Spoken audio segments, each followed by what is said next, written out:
Il rapporto tra Leone XIII e il tomismo è un rapporto molto stretto. Difatti, gli storici della filosofia più in particolare,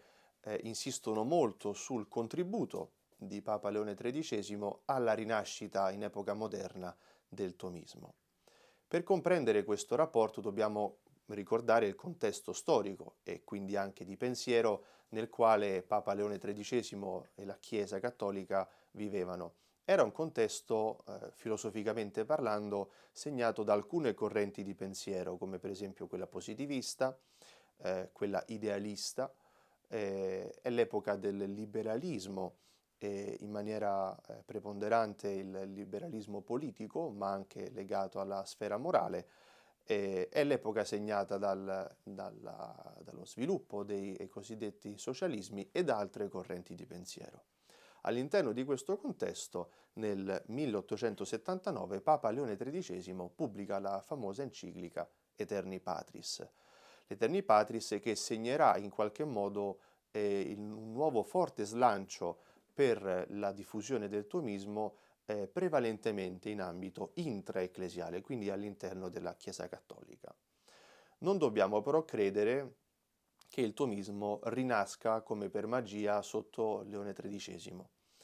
In realtà già alla fine del 1700, inizi del 1800, osserviamo una certa rinascita di interesse del pensiero di San Tommaso e quindi nella lettura delle opere di Tommaso, non soltanto tramite la mediazione dei cosiddetti commentatori, da parte di alcune figure del mondo ecclesiastico italiano e europeo.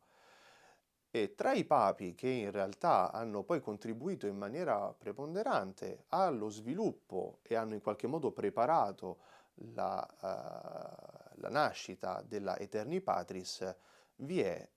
Papa Pio IX, il beato Papa Pio IX, il quale, come hanno mostrato alcuni studi storici di qualche decennio fa, con il suo magistero e con le sue azioni di governo ecclesiale ed ecclesiastico, contribuì a una rinascita di interesse e di stima per la vita di Tommaso, quindi per la persona e per l'insegnamento di San Tommaso. È vero però, chiaramente, che la Aeterni Patris fu preparata, oltre che dal magistero ecclesiastico, anche dall'insorgere di alcuni centri di studio che prediligevano San Tommaso e il suo pensiero. Tra questi penso in particolare, per esempio, i poli di Piacenza, Roma, Bologna e altri ancora. E poi, senza dimenticare, Napoli. Però effettivamente Leone XIII con la Aeterni Patris diede un forte impulso al pensiero di San Tommaso a livello intraecclesiale. Tra gli elementi di interesse proprio legati a questa nuova nascita di interesse per il pensiero di Tommaso,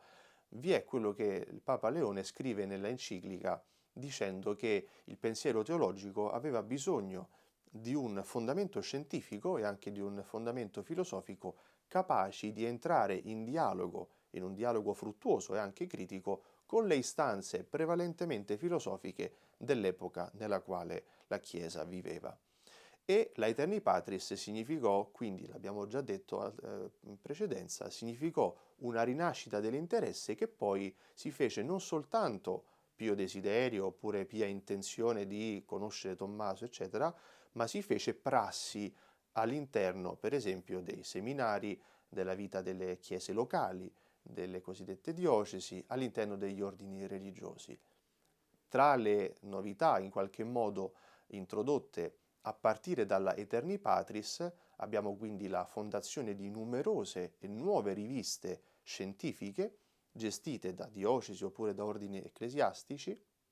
ordini religiosi, ma anche e soprattutto una delle grandi novità in qualche modo promossa da Papa Leone XIII sarà quella che oggi è la Commissione Leonina, la quale commissione fu presieduta all'inizio da un cardinale domenicano, il cardinale Tommaso Maria Zigliara, della provincia romana, e la commissione leonina aveva ieri come oggi il compito della edizione critica delle opere di Tommaso e quindi eh, ehm, il compito di comprendere effettivamente quello che dovette essere il testo originale e il più possibile originario uscito dalle mani di Tommaso d'Aquino. In conclusione, quindi, Papa Leone XIII sarà effettivamente colui che raccoglierà l'eredità dei suoi predecessori, in particolare di Papa Pio IX, e porrà questa eredità, come dire, a servizio della Chiesa, che già viveva una certa rinascita di interesse per il pensiero di Tommaso d'Aquino,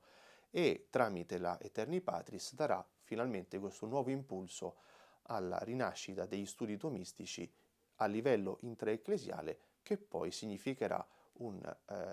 dialogo sempre nuovo e sempre più fruttuoso con il pensiero filosofico, teologico e scientifico di allora e dei secoli, più che dei secoli, dei decenni successivi.